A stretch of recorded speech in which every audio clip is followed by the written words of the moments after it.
Hey guys, welcome to the shop. I'm Greg, the owner of Moose's Gunsmithing, and I wanted to show you guys a little shop snapshot, kind of on a little bit of the stuff we do here.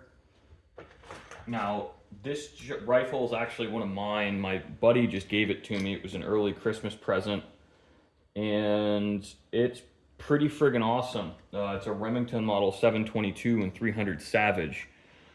So not a terribly common gun. I think not a lot of these were made, and the 300 Savages were discontinued once the 308 Winchester went into production.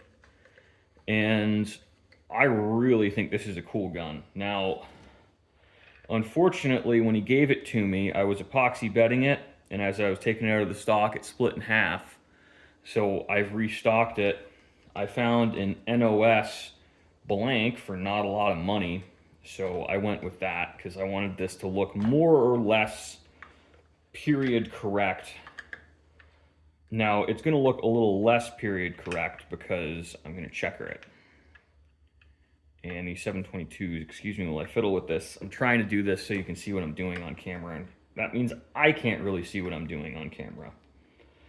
Now, the 722s were originally not checkered. I understand it was the 725, which kind of became the deluxe model. Guys, don't quote me on that. I'm not going to sit here and tell you that I am a Remington expert, because I'm really not. Now, just because of the butt plate on this, this is a piece of buffalo horn. If you can see it, I checkered.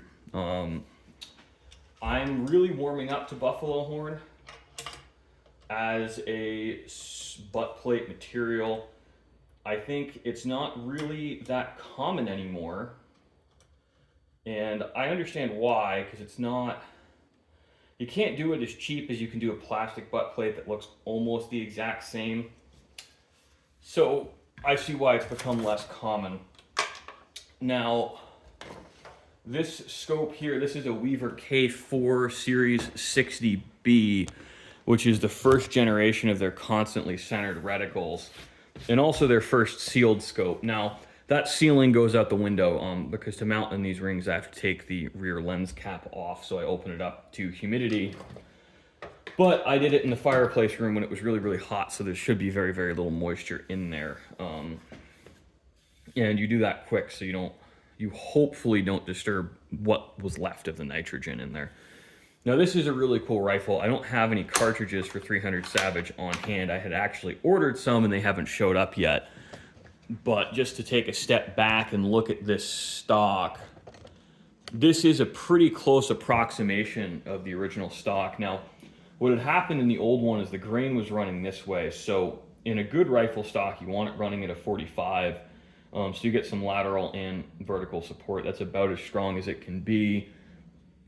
I haven't put sling swivels, studs on this yet. That's a lot of S's. Just because I like to do that actually after I'm done finishing. I don't know why I've always done it that way. And I think it's because the first time I did it, what I actually found was the sling studs.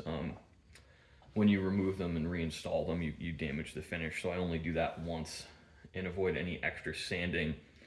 Now, this does have a coat of the tinted Watco Danish oil to try and level it out. There was some sapwood in here, but not enough to really be concerned about.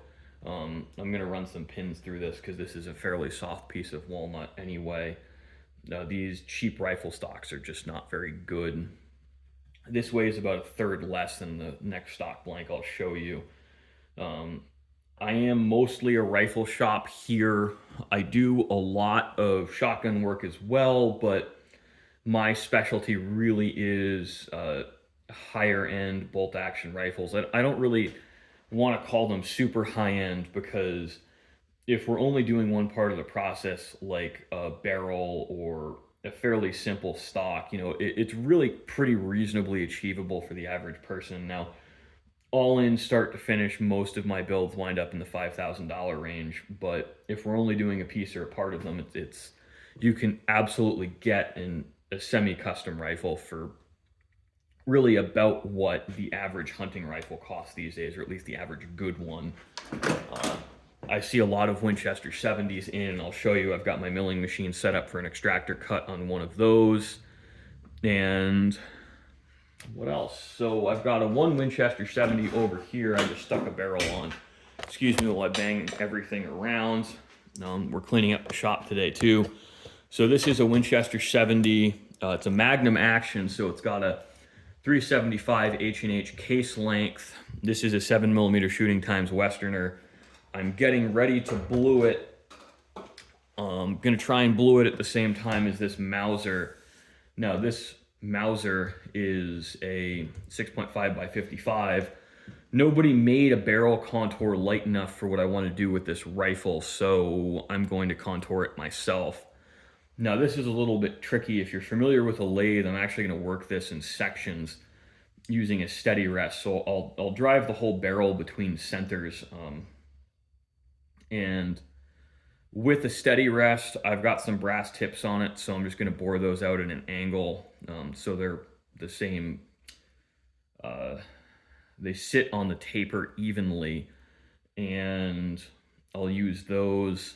Now that actually works pretty well. I can take some decent cuts as long as I'm really forced to work between a 4 and a 6-inch section at a time. In the beginning, I can work a 6 to an 8-inch section, but as we work the barrel down smaller and smaller, I've got to work closer and closer to the steady rest without getting a lot of deflection. Now this is a pretty plain stock. This is like a semi-fancy or standard grade piece of walnut, but it's a very, very hard, dense piece of black walnut, and the plan for this stock is we're going to do a little bit more elaborate horn butt plate than what I just showed you. A horn grip cap, and I'm not sure what I'll do for the fore end. I'm a little neutral on a fore end tip. I think they have a place, but I don't want this to get too extravagant. I think fit and finish matters more than all of the bells and whistles, where I really, the goal on this one is just an extremely well finished rifle. It doesn't need to be very elaborate. We want the fit and finish to be impeccable, and it's also not going to be too complex looking of a rifle, because the idea here is something that we take hunting. And the weight limit on this is going to require me to use a fairly light scope. I have a vintage Redfield because that'll also mesh with the look of this scope. Or sorry, that scope will mesh with the look of this rifle. We want something that really would fit in the 1960s and the 1970s, and that's part of the reason I'm using a Mauser Action for this. These days, I don't think buying a surplus Mauser makes sense. If you're really married to it and not on a budget, Granite Mountain Arms makes a fantastic 98 Action, but the problem with them is they're about $2,800. So that's out of the price range for a lot of people. So I do work on a lot of Remington 700s, and I work on a lot of Winchester 70s, and I really like the Howa Actions. I know they're a bit controversial, but I don't have issues with them. So I would recommend, buy a barreled action from Brownells and shoot it a bit, see if it has issues, and then send it to me. Really, the markup on those, I don't care to make the extra $75 or $100 on a job. I'd really rather have something the customer's shot enough to know at least the action we're going to be reusing doesn't have issues. I've bought quite a few of them, and they've just gone straight and gotten rebarreled, and I haven't shot them until I've already put 30 hours into them, and haven't been burned doing that yet. But I do recommend not doing that. I've heard stories of firing pins breaking in legacy sports being very difficult about warranties, so that's just something to be aware of. Now this is kind of the machine tool side of the shop. That's a deer hide. I brought my tires in for the winter because I don't want to kill them with dry rot. But that's one of my surface grinders. This comes in really handy for making tools, but I don't use it that much. Drill press, obviously, great tool. You can see we've got little bits of horn on here. I was countersinking for my screws on this. I like to use a 90-degree countersink, so we're only contacting on the top edge. Now, this is something you don't see every day. I think a lot of people don't know Bridgeports can do this, where the ram goes in and out and the turret swivels. This was one of the selling points to these milling machines over Wells Index and a lot of the other knee mills at the time, or vertical knee mills, I should say. They wouldn't do this. Now, later on, other milling machines started to copy this because this is extremely useful for doing weird stuff. So I put my Winchester 70 barrel in my toolmaker's vise, held sideways on the milling machine, and that will hold it vertically, or at least close enough to vertically. I mean, I'm probably a degree off, but it doesn't seem to matter. In really the extractor cut, I don't have issues with bulged cases and what have you, and you know that's what you test fire for. If you do have issues with that, you can fix it. Now, I like to use one of these really low cutting pressure, high helix and 1/4 inch end mills. Now, if off the top of my head, I want to say it's a 430 thousandths wide cut. I use as small an end mill as I can get away with because we get lower cutting pressure. I don't have to worry about my setup moving. Now, this is very solid, but it makes me feel better because you've got all that barrel sticking out down the bottom. You know, you do want to be careful with these and not run into issues. If you guys are really interested, I can kind of show you how this whole kit and caboodle works, because we're going to have to swing the head back to center and move the ram back in for normal everyday use. So that's going to be a bit of a project on its own that probably would turn into a 30 or 40 minute YouTube video if I showed you all of it, just because it takes a while to indicate. Now, this is my lathe. It's still set up for barrel chambering. So I've got my 4-jaw chuck on here, and I have the compound set. So the Winchester 70s have a coned breech. I want to say it's like a 96 or 98 degree included angle. So I set this guy up to cut a 96 degree included angle. If you can read it, the degree measurement on here aren't very accurate. They're close. And I don't use those. I'll use just gauge blocks against the machine and indicate that way. Or not gauge blocks, sorry. I have just the angle blocks. That is, again, like, you need to use a sine bar if you want everything to be perfect. That is just a close enough for government work kind of thing that'll get you within, probably 15 or 20 minutes. So 1/3 of a degree. And that's plenty accurate. I think if you're within 2 degrees on the bolt nose for a Winchester 70, you're fine. Now, obviously, I removed a lot of material from this because it's not just cutting the bolt nose. I have to turn the shank, so machines get filthy. This amount of material on here is actually only about 30 minutes of runtime, unfortunately. This is a business where your machines are constantly filthy, and sometimes it feels like you're cleaning more than you're working. I don't like to let chips get into the ways on this so they don't gouge up. I like to clean them. I'm pretty fastidious about that. But, you know, this is one of those other jobs. Unfortunately, I don't have an unbarreled, I have the old Winchester 70 barrel, so I can show you. So we cut this cone here, and that's why the compound's set at that angle with the boring bar, and then I just cut this extractor cut on the mill. Now, for those of you who are familiar, in a Mauser 98, the clearance and the cone on the breech, that's your C-ring. So it's kind of like, it's your clamping ring on one side and it's your cone end on the other.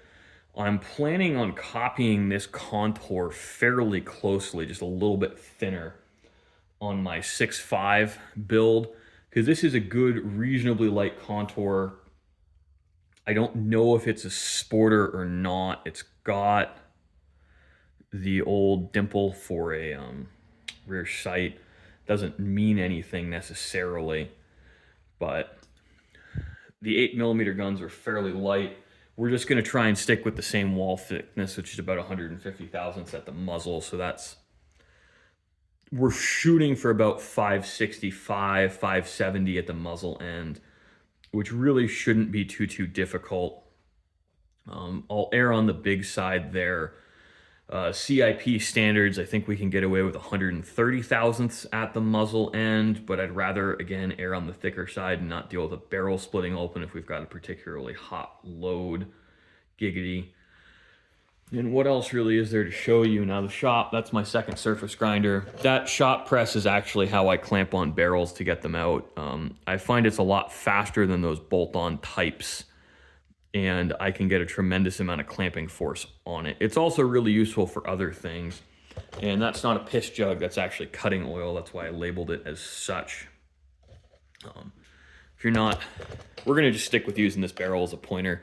If you can read it, maybe that's a shank drawing for a Winchester 70. Now, when I get a takeoff barrel in, I'll always measure off the takeoff barrel instead of trying to fiddle fart around with looking up. I do save these drawings and I have a folder for them.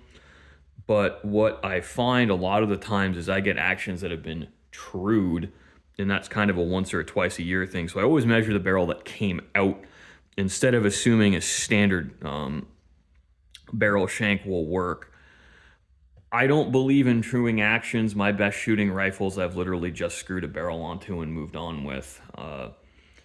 Now, I'm not going to say I don't lap the bolt lugs. I do that, but that's mostly so headspace doesn't move. That's kind of a layer of insurance that we're getting the bolt lugs really well mated with the receiver. Now, if I have 100% contact on one lug and I got 50% on the other, that's really fine. You'll hear differing opinions on whether or not that's adequate. I have not found that to be an issue. I've had more than one Remington 700 come in with almost no contact or no contact on one lug, and we didn't have any accuracy issues in there. I think in sporter weight barrels, in wood stocks, as long as your barrel's good and you've done an okay job chambering it, you're going to get an adequately shooting rifle. If you do a good job chambering it, a good job bedding it, and you have a good quality barrel, you should get a very good shooting rifle. It's very hard to get a rifle to shoot in today's standards, at least, which is, I think, excellent. A 1/2 inch or 5/8 inch group consistently, unless you have a synthetic stock. Now, I've got a couple groups on my wall. I think it's like a 1/4 inch group, 5/8 inch group, and like just over 3/4 of an inch group. And I shot 3-shot groups with a lightweight hunting rifle. That's not great. I think it's pretty good. My customers are satisfied with it. I'd like to get my process down and possibly start using higher quality barrels than what I've been using. Now, I use Douglas primarily. I think they're excellent tubes. I have absolutely nothing bad to say about them. But I've flirted with going up a price range, but I just don't think it matters enough. The standard I get with a lot of my customers is 3 shots into an inch. Now, I think we'll go look at targets just as a better backdrop for this. So these aren't bad groups, but you're not going to set the world on fire. So I don't have the rifle that shot these groups, but I think they're pretty good for a pencil weight gun. Now, I load 3 in the magazine and I just shoot them relatively rapid fire, because I think that's more representative of how the average person shoots. So you'll see here we had a little bit of windage dispersion. Our vertical stringing, this was group number 1, group number 2, group number 3.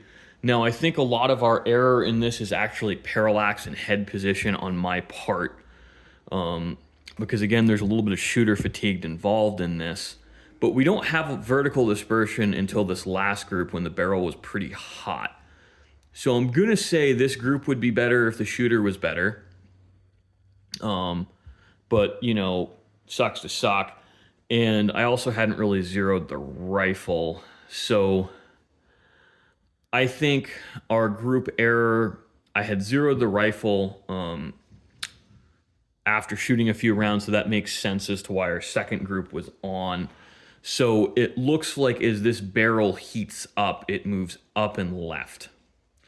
So that's something good to know when you're shooting. This rifle I actually gave to a buddy. This is a 7x57. Very good shooter. I think probably the most accurate rifle I've built to date. And that was another one of those things where that was a Remington Model 721, and I just put a barrel on it. I didn't even lap the lugs. I didn't lap the lugs on this either, because that's one of my rifles I kept for myself. So I think we're dealing with some decent shooters here, but I'm not going to set the world on fire. The thing is, I build a lot of like 6 to 9 pounds, depending on configuration, hunting rifles. So we're a little bit limited in how heavy we can make the barrel. I really like to build guns in the 7.5 pound range. So we do get a little bit of, dare I say, wandering zero as the barrel heats up, more so than the medium weight PRS hunting rifles. Now we're just going back to this gun. This is another one of those really, like, I love it, but it's got a very light barrel on it. And I can't remember if it's 22 or 24 inches. Yeah, it's 24. So I like 20 to 22 inch barrels when customers allow me to, because I think it shaves a little bit of weight off. I think they balance and handle better, and that for me is a huge selling point, is handling. And I like this particular gun here because the scope is quick detach, and this quick detach is actually excellent. I've got nothing bad to say about it. So that's nice. Excuse me, I got a tickle in my throat. So you can take these older Weaver scopes. The lens carrier is exposed, so it's very easy to, if you bang the corner of these on something, you'll destroy the lenses. So if I'm banging around through the woods with a scope like this, I take it off and put it in a padded case. Now, the later Weavers, they kind of recess more, so they're a little bit more protected. I have an earlier K-series scope, and unfortunately, this guy, can't see it. I got a chunk of glass floating around in there. Still holds zero and doesn't fog, but unfortunately, these are fairly fragile scopes. They're not something I really recommend unless you're kind of a hipster and want something that's period correct. So thanks for watching, guys. I hope you enjoyed this video, and happy holidays. I'm recording this a couple weeks before Christmas. I don't know when it will go live, but I love sharing kind of these snapshots into something that's happening in the shop. I think people really seem to enjoy them too. So happy holidays. Stay warm and safe out there, guys.